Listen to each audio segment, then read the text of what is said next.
So this is how one of my client who was earning 2 lakh rupees per month has now come up to 5 lakh rupees per month.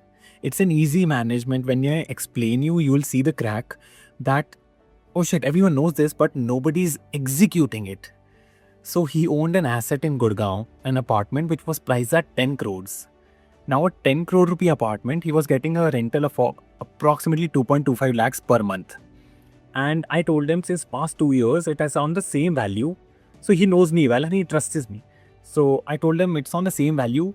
Akash, please exit. And he was like, Yaman, I'm not sure because Gurgaon might still see an upside. Then I told him since I've been here in Dubai. So I told him if I exit this value and put this value in a ready asset in Dubai, you get 5 lakh rupee per month as your rental.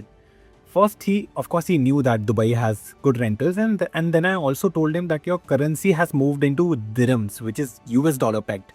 So you make another 4%, and I'm not even counting post-COVID run. I'm counting for 10 years. I always see a 10-year cycle.